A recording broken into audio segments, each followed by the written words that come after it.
Vamos falar agora sobre os capítulos 12 e 13 de Marcos. Jesus, o Deus encarnado, conhecia as Escrituras e as usava para confundir os escribas, sacerdotes e anciãos. Eles não conseguiam fazer com que ele falasse com qual autoridade fazia as coisas, e aí, em sequência, aqui no início do capítulo 12, ele conta uma parábola que condena eles de cara. É muito fácil interpretar a parábola, falando sobre os antigos pais, né, deles que haviam morto os profetas e que eles iam matar ele. Então, e daí ele cita um versículo do Salmo que diz, versículo 10 do capítulo 12 diz: a pedra que os edificadores rejeitaram, essa foi posta como pedra angular, pelo Senhor foi feito isso e é maravilhoso aos nossos olhos. Procuravam então prendê-lo, mas temeram a multidão, pois perceberam que contra eles proferia essa parábola, e deixando-o se retiraram. Então você vê como é que essas mais altas autoridades tinham medo do povo, igual o político de hoje. Assim, quem exerce poder aqui na terra, que não é o poder que vem do céu, ele teme o povo, ele age de acordo com a opinião popular. Então eles não queriam dizer que o batismo de João era da terra porque temia do povo. Aí Jesus conta a parábola, eles querem prender Jesus de raiva, porque viram claramente que ele está falando contra eles e que eles eram edificadores e rejeitaram a pedra, e Deus pegou a pedra que os edificadores rejeitaram e colocou como principal, que seria ele, né? E eles queriam prendê-lo, mas não fizeram isso porque temiam a multidão. Aí começaram a agir com sabedoria, mandaram uns representantes de Herodes e dos fariseus e começaram a lisonjear ele, elogiar ele. Sabemos que você não teme os homens, sabemos que você é um homem que não tem respeito para ninguém, você consegue se ficar assim. E Jesus enxergava tudo isso. Eles queriam armar uma armadilha para ele, para ver se ele falava contra dar o tributo, que aí ia prender ele por um crime de civil, né? E Jesus já discerniu isso, e lisonja não adiantava nada com ele. Depois vem os saduceus, que eram os liberais, e falaram que não tem ressurreição, inventaram uma história longa lá, e Jesus cita as escrituras para eles, mostrando que Deus é o Deus de Abraão, Isaac e Jacó, e para ele todos vivem, então como é que eles não creem na ressurreição? Se Abraão, Isaac e Jacó não é morto, mas é vivo, né? E aí, quando perguntaram sobre os maiores mandamentos, aí teve um escriba que respondeu ele com muita sabedoria, muita força, muita clareza, e o versículo 32 do capítulo 12 diz: ao que lhe disse o escriba: muito bem, mestre, com verdade disseste que ele é um e fora dele não há outro, e que amá-lo de todo o coração, de todo o entendimento, de todas as forças, e amar o próximo como a si mesmo é mais do que todos os holocaustos e sacrifícios. Olha, aí Jesus, vendo que havia respondido sabiamente, disse: não estás longe do reino de Deus. E ninguém ousava mais interrogá-lo. Então nós notamos como esse escriba entendia que o amor a Deus é mais do que sacrifício. E Jesus disse: você não está longe do reino de Deus. Parece que não tinha entrado, mas não está longe. Jesus está sempre referindo ao reino de Deus. Muito interessante ver aqui no fim do capítulo 12 a vantagem dos discípulos de estar com Jesus. Lembra que nós sempre falamos sobre como ele não ensinava só com pregações, com parábolas, com ensino, mas também com suas reações. Ele viu a viúva, que versículo 42, vindo, porém, uma pobre viúva lançou 2 lepros que valiam um quadrante, e chamando ele os seus discípulos, disse: em verdade vos digo que essa pobre viúva deu mais do que todos que deitavam ofertas no cofre. Então Jesus, se você é discípulo de Jesus, você tinha essa vantagem, ter esse relance. Ele viu uma coisa acontecendo, ele chamava eles: olha, isso aí é importante. Como isso gravou na mente deles, até para eles citar isso depois nos evangelhos. E aí nós entramos no sermão profético, que aqui em Marcos 13 seria comparável com Mateus 24, como estilo de Marcos, bem mais resumido, porque Mateus 24 não é só Mateus 24, tem o 25, né?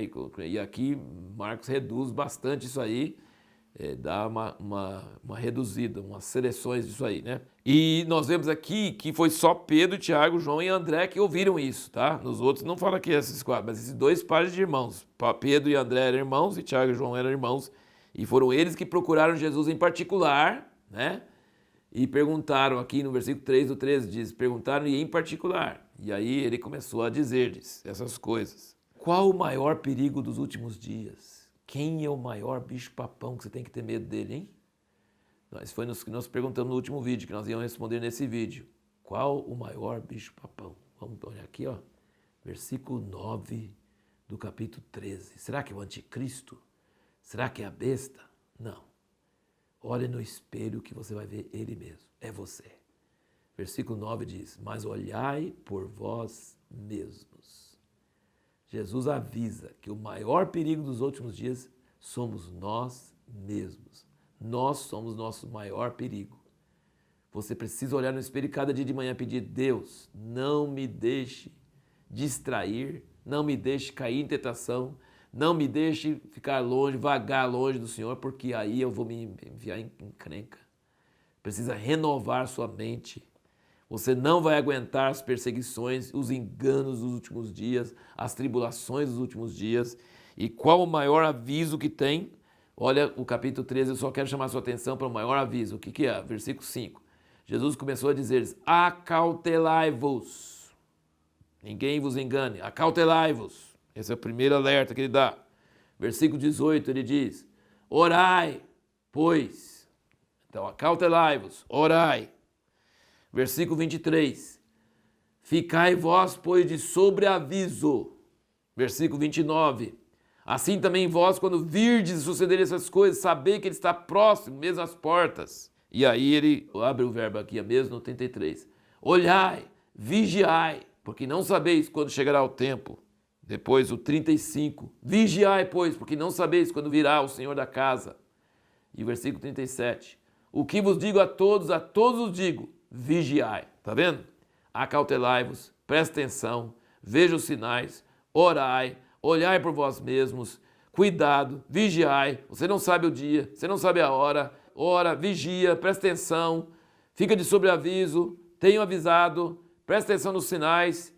Então, sim, você percebe que o maior perigo é a gente dormir, é a gente ficar tranquilo, é a gente não prestar atenção, é a gente não estar em oração, é a gente não estar sensível, é a gente estar descuidado e o dia do Senhor nos pegar de surpresa. Esse é o maior perigo dos últimos dias. Ele dá aqui também uma grande promessa, no versículo 11 do 13, ele diz, quando, pois, vos conduzirem para vos entregar, não vos preocupeis com o que haveis de dizer, mas o que vos for dado naquela hora, isso falai, porque não sois vós que falais, mas sim o Espírito Santo. Então, em todas as nossas fraquezas, em todas as nossas debilidades, em todas as nossas vulnerabilidades, mas Deus nos dá esse consolo. Fala assim, não preocupa com o que você vai falar diante das autoridades, quando você for preso, quando você for... Não preocupa, que o Espírito Santo vai te dar na hora o que você deve falar. Isso é uma grande conselho, grande consolo para nós. E eu acho também, uma última coisa também, ele fala sobre os escolhidos, ele fala aqui, ó, várias vezes, no versículo 20, ele diz, se o Senhor não abreviasse aqueles dias, ninguém se salvaria, mas ele, por causa dos eleitos que escolheu, abreviou aqueles dias. Tem gente que fala que a igreja vai ser arrebatada antes da tribulação. Então você não é escolhido, o arrebatado não é escolhido, os escolhidos estão no mundo. E a tribulação vai ser encurtada por causa deles, porque eles estão no mundo. Então, assim, não é uma coisa muito lógica esse negócio de falar ser arrebatado antes da tribulação, porque ele diz, vai ter uma tribulação, versículo 19, como nunca houve desde o princípio, e se o Senhor não abreviasse aqueles dias, ninguém se salvaria, mas ele, por causa dos eleitos que ele escolheu, abreviou aqueles dias. E aí ele diz também que vai ter engano, versículo 22, porque hão de surgir falsos cristos, falsos profetas, farão sinais e prodígios para enganar, se possível, até os escolhidos, da segunda vez. E depois, no versículo 27, fala, logo enviará os seus anjos e ajuntará os seus eleitos, desde os quatro ventos, desde a extremidade da terra até a extremidade do céu. Que ele virá nas nuvens com grande poder e glória. Jesus sempre está falando que ele vem com grande poder e glória. Jesus vive falando isso. Então vem muita tribulação antes, mas ele vai voltar com grande poder e glória e vai enviar os seus anjos e vai juntar os seus escolhidos que vão ser arrebatados ao encontro dele nos ares e vão vir e reinar sobre a terra. E a pergunta que nós vamos responder no próximo vídeo é, o que devemos fazer quando sentimos medo e incapacidade de obedecer a Deus?